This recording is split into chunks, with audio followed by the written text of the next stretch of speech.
क्या आप कल्पना कर सकते हैं कि एक भारतीय अधिकारी दुश्मन देश में सालों तक अपनी पहचान छिपाकर रहे, आतंकियों के बीच घुसकर खुफिया जानकारी जुटाए, विमान अपहरण जैसे संकटों में देश की तरफ से बातचीत करे और बाद में भारत की सबसे बड़ी सुरक्षा रणनीतियों का सूत्रधार बन जाए।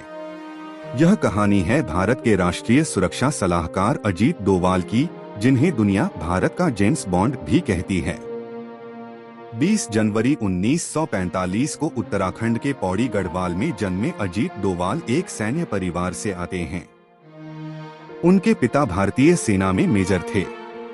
बचपन से ही अनुशासन, साहस और देशभक्ति उनके जीवन का हिस्सा बन गए। अजीत डोवाल ने अर्थशास्त्र में पोस्ट ग्रेजुएशन किया और फिर यूपीएससी परीक्षा पास कर 1968 बैच के केरल कैडर के आईपीएस अधिकारी बने। लेकिन उनकी असली पहचान पुलिस अधिकारी नहीं, बल्कि एक ऐसे खुफिया योद्धा के रूप में बनी जिसने कई बार अपनी जान जोखिम में डालकर देश की सुरक्षा सुनिश्चित की। साल 1972 में वे इंटेलिजेंस ब्यूरो यानी आईबी से जुड़े।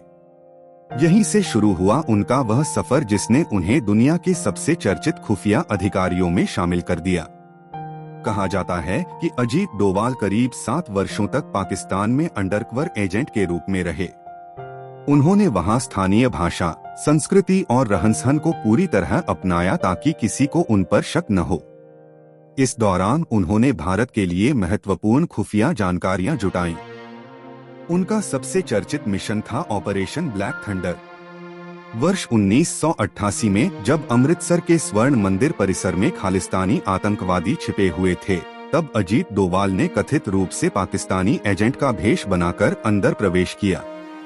उन्होंने आतंकियों का विश्वास जीता और उनकी रणनीति तथा हथियारों की जानकारी सुरक्षा बलों तक पहुंचाई।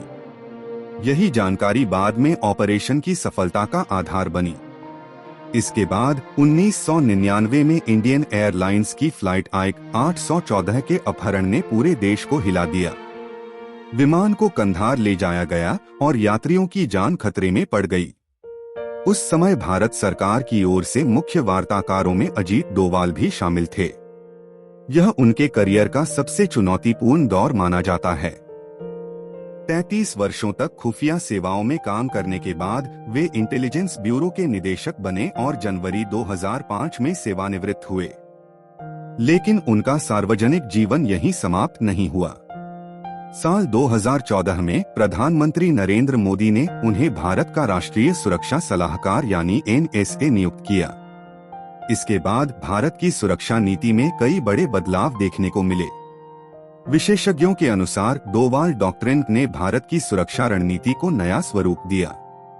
इसका मूल विचार यह है कि भारत केवल हमलों का जवाब देने तक सीमित नहीं रहेगा, बल्कि जरूरत पड़ने पर सक्रिय और निर्णायक कदम भी उठाएगा।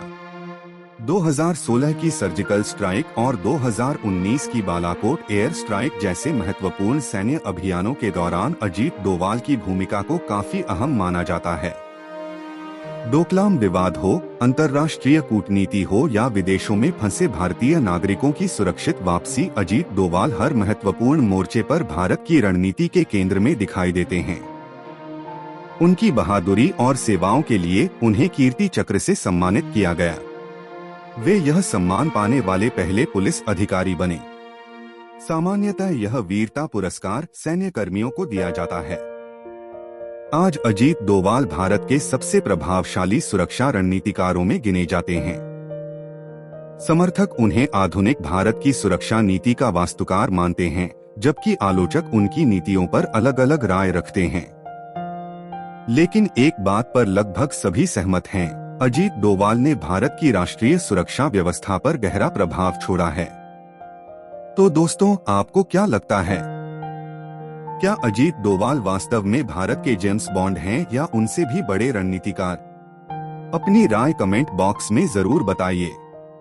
वीडियो पसंद आया हो तो लाइक करें, शेयर करें और CDS डिजिटल तक को सब्सक्राइब करना न भूलें। जय हिंद।